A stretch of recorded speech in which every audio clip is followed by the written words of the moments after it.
Magandang hapon, narito na ang mga balita sa inyong PRTV Newsbreak.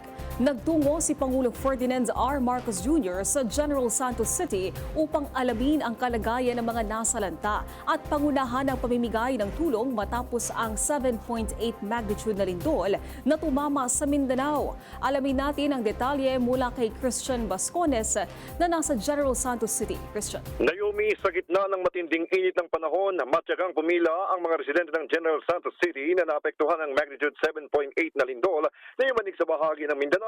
Sa kabila ng pagod at pag-aalala, naghintay ang mga pamilya upang makatanggap ng kinakailangang tulong mula sa pamahalaan.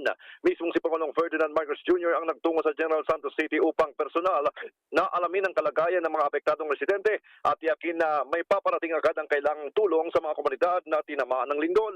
Higit 2,000 individual ang nabahagian ng ayuda habang patuloy ang paghahatid ng mga relief goods sa mga lugar na pinakatinamaan ng sakuna. Kabilang sa mga pinamahagi ang mga family food packs, ready to eat at mga pagkain, ang mga tents at iba pang mga pangunahing pangangailangan. Umabot sa 4,200 family food packs at 350 ready to eat food, 30 family tent at 100 laminated sacks ang dinala sa General Santos City. Nagpadala rin ng mga family tent sa Provincial Hospital ng South Cotabato at mga ready-to-eat food sa Alapel Hospital. Nagkaroon din ng distribusyon ng family food packs sa Lepak bilang bahagi ng akarang pagtugon sa mga pamilyang nangangailangan ng pagkain at iba pang suporta. Patuloy namang pinalalakas ang paghahatid ng relief supply sa iba't ibang bahagi ng Sorsogon. Umabot sa 160 modular tents ang pinadala sa Glan, habang mga family tent naman at modular tents naman ang dinala sa Malungon. Samantala, patuloy ang pagkilos ng ahensya ng pamahalaan sa ilalim ng direksyon direktiba ni Pangulong Marcos Jr. upang matiyak na makararating ang mga tulong sa lahat ng pamilya apektado ng lindol. Sa ngayon, mga mangilan-ngilan pang mga aftershocks ang naramdaman ng mga residente dito at tayo mismo naranasan natin itong mga pagyanig dito sa Gensan. Kanina sinabi mismo ni Mayor Lorely Pacquiao na hindi na muna pahihintulutan itong mga vendors ng isang palengke o itong General Santos Public Market na magbenta sa loob mismo ng pasilidad dahil hindi pa tiyak na o makakatitiyak na ligtas ang mga sino mang papasok dito. Sa labas muna sila naglatag ng kanilang mga stalls habang tinitiyak naman ng lokal na pamahalaan na maibibigay sa kanila ang karampatang tulong. Kanina nakatanggap din ng 5,000 pesos ang mga individual na pumila dito sa pagbibigay ng ayuda. Yan muna ang ulat mula dito sa General Santos City. Balik sa iyo, Naomi. Maraming salamat at ingat, Christian Bascones.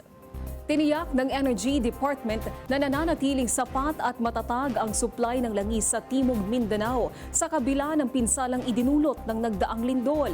Ayon sa DOE, normal ang distribusyon ng mga produktong petrolyo at sapat ang inventaryo upang matugunan ang pangangailangan ng mga mamamayan.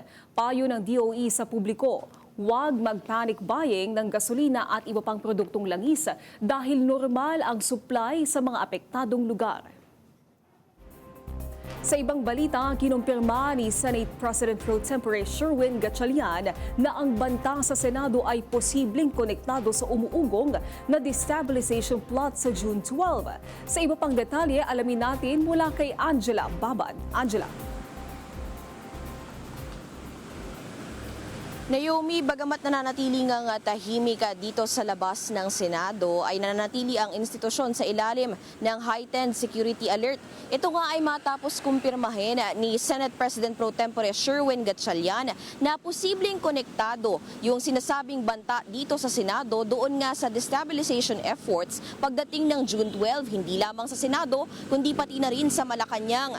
Posible rin may kaugnayan ito doon sa nauna ng pagtetestigo ng 18 bagman na umattend nga noong previous BRC hearing ng kampo naman ni Senator Alan Peter Cayetano noong June 4. Kaya bukod sa work from home setup ay pinag-utos rin ni Senator Sherwin Gatchalian ang pagsisigurado ng Office of the Sergeant at Arms or Senate Sergeant at Arms na siguraduhin nga ligtas ang mga sensitibong dokumento at records ng Senado. Samantala sinabi rin ni Gatchalian na kanila nang iniayos yung kinakailangang signatories ng Land Bank para nga masigurong hindi maantala ang mga sweldo ng mga kawani ng Senado. Tugon ito sa pangamba ng ilang empleyado na baka maipit ang kanilang sweldo sa gitna ng patuloy na tensyon sa kung sino nga ba ang lehitimong liderato dito sa Senado. At yan muna ang latest mula dito sa Senado. Naomi, balik sa inyo dyan.